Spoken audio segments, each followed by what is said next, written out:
about Hillary right now. I'm really upset about Hillary. Yeah. This whole the other night with the debate and how she talked about Kissinger being a mentor. Yeah. Oh my God. Is that something to be proud of? I mean, seriously, is that something to be proud of? Because, no, you know, the guy who... I mean, yeah, he knows some stuff. And he has secrets of this Department of State. He's like the high muckety-muck wizard of ancient history of the Department of State. But Right. he is a war criminal. Right. And, you know, Right. his actions caused genocide, just like Bernie Right. said. And In multiple countries, his actions called multiple countries. genocide. Yeah. In Chile, in Argentina, in Yugoslavia, in Bangladesh. You know, I mean, the body count. Let's not forget Laos and Cambodia. The body count. That man has a higher body count than anyone. Yes, he does. Uh-oh. It makes a noise, so I turned it off. Well, it just quit. I know. Okay. It takes it a while to shut down. That's what I was see. doing over there. It But- doesn't have to make anything for a while. So. And then, you know, the other thing on Hillary that has just sort of made me insane is the Madeleine Albright and Special Place in Hell. Special Place in Hell for Women. Yeah, that and, was not a good thing. Oh boy, no. And the Hillary's only defense is she's been saying that for 25 years. Well, perhaps, but you know, she shouldn't have said it that night. And No. the other, you know, and then Gloria Steinem saying that it was about the boys. Well, okay, Gloria, maybe it was about the boys for you, and maybe it was about that for Hillary. I mean, when you stop and think that Hillary was a Goldwater girl, yeah, maybe it was about the boys for Hillary too, but it's not for most women. No, that's the problem. See, Madeleine Albright is just desperate. She's afraid she's going to die before there's a woman in the White House. And it might happen that she does, because it's not going to happen Oh, I don't this think year. Hillary's going to make that, you know. What worries me is that she'll end up with a nomination because Debbie Wasserman Schultz is trying so hard, you know, to make sure that she gets in. Do you dislike Debbie? I don't know Debbie enough. I get emails from Debbie all the time. Lately, the last thing that Debbie Wasserman Schultz did was something about the PACs, another PAC thing where they can now contribute directly. And I'm sorry. First of all, Debbie Wasserman Schultz is the reason why we've had so few debates, and that they were all on Saturday night, so that no one would see them, you know. And the other thing, oh my god! Did you watch the debate? Did you watch any of the debate? Bernie and Hillary? The last debate? Thursday? Yeah. Yeah, I watched it twice. Did you notice how Bernie couldn't get a word in edgewise? I mean, No, I didn't. she would just talk over him. He would start to try to answer things, and she would just keep talking. Okay. And so then he would have to, like, mug. I'll have to you go know? look at I recorded it too, so I can look at it again. I was watching it. I At one thought point, Bernie I was. made his point. Oh, he did. He eloquently. did. He got in. He made his scores, and he won the. And you know, I think he won the debate.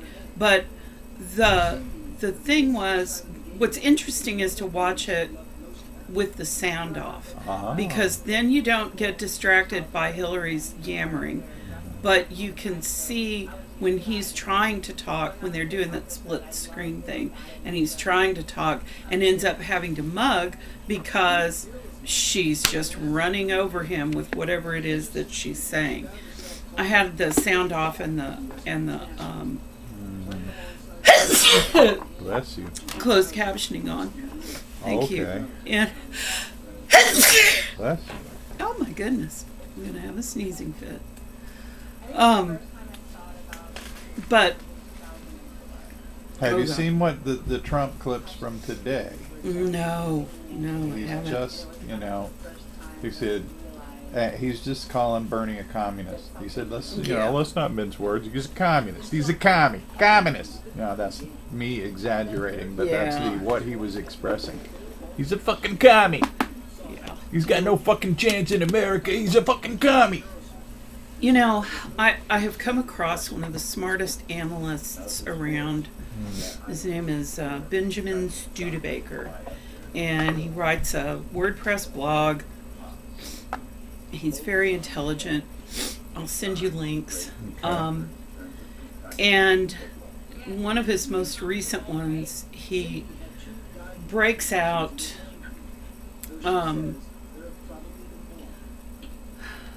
what does he call them? Left egalitarians, which is what Bernie Sanders is. Neoliberals, which is what Hillary, the Bush boys, Romney, he puts all of those in neoliberals. And he supports why he calls them that. And then right nationalists, in which he puts Trump and Cruz. And one of his articles talks about the right-hand turn that we took in the mid-1970s in both parties. Both the Democrats and the Republicans took a right-hand turn. And Hillary Clinton would be what an early 70s moderate Republican was. Yes. I can see that. And that if you look at Eisenhower through Nixon, and he doesn't really count Ford in this at all, except just as an extension of Nixon. Yeah. But if you look at Eisenhower through Nixon, you have a spectrum of egalitarianism. A right and left egalitarianism. But they all extended civil rights, they all extended Social Security and welfare programs in some way. None of them were working hard to eliminate anything that FDR did. And, starting with FDR, he was responding to the original right nationalist Calvin Coolidge. Yes. Who was, rapidly destroying us politically in the international politics. Rampant, unrestrained capitalism was destroying us, and he believed we should let it be the fuck alone. Right. And economically, he was doing that. The Wall Street collapse led directly to World War II. Right. And here's the thing, okay? You hear people like Sanders and others say the words wealth redistribution, which is going to get under the skin of anyone who has more than 2 dimes to rub together. Okay, it's going to bother everyone who's making enough money to not just survive on, but making enough money to have what they want. Right. Okay, that's going to drive them crazy. The problem is the terminology, because wealth redistribution is what happened when the market collapsed in 1929. Yeah. Okay, it was wealth redistribution, and FDR didn't do it.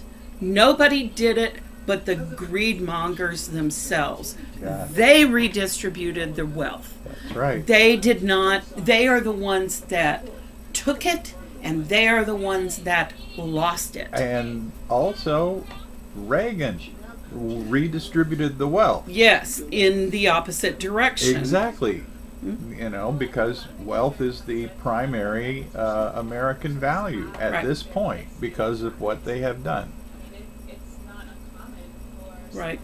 You know. And this guy's fascinating. I really like his commentary. The last What's three. his name? His name is Benjamin Studebaker, Okay. and his blog. Let me see if I can find it. What am I looking for? Well, I'm just kind of watching it like a show. I am not emotionally invested in any candidate.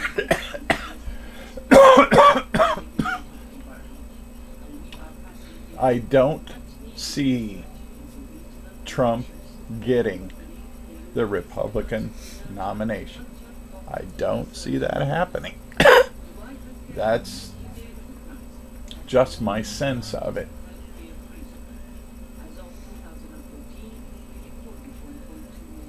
And, you know, I'll live with either candidate on the Democratic side. I prefer Bernie, but I think he has much less of a chance because of, in particular, the right nationalists. Because they are, you know, the rabid anti-communist, and they brand anything Okay. remotely socialist.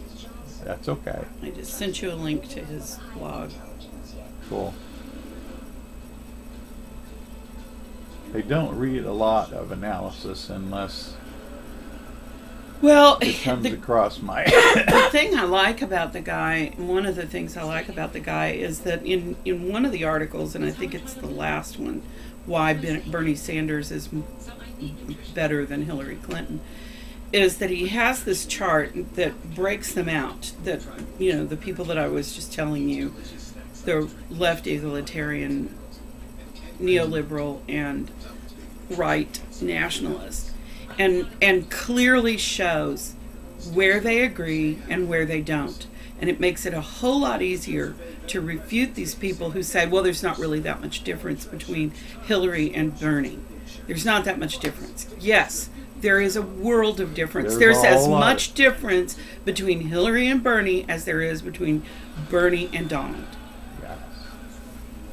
Yes, there is. Now, see, Nikki on the other night in the phone call with Nikki, she was practically livid because she saw a thing on the news and they were interviewing different people, you know, who your choice is and why, whatever, and they get to the one chick and she goes, I'm for Cruz because he's cute. My choice. And so she says, yes, everybody gets their choice, but because he's cute. And he isn't. But well, there you go. I suppose some people would find that cute. I find him annoying, like an annoying little child that needs to go away. It's like he wants to be at the grown-up table, and he's not a grown-up. Yeah. He knows how a grown-up talks and what a grown-up is supposed to say. Whenever I say Cruz, say Rubio. Say Rubio. Okay. Cruz is an asshole. Yeah. Oh, yeah. Cruz is just a manipulative asshole. He's going after the most gullible voters, evangelicals. Right. They are gullible. All you have to do is say the words they want to hear. All right. And, okay, he's our boy. So, you know, it's a strategy that's as old as Christianity. You know, but... The fascinating thing that I read this morning about evangelicals is that 30 to 40% of them do not go to church at all. 30 to 40% of these self-described evangelicals do not go to church at all. Because they might hear something that conflicts with their beliefs. Exactly. Exactly.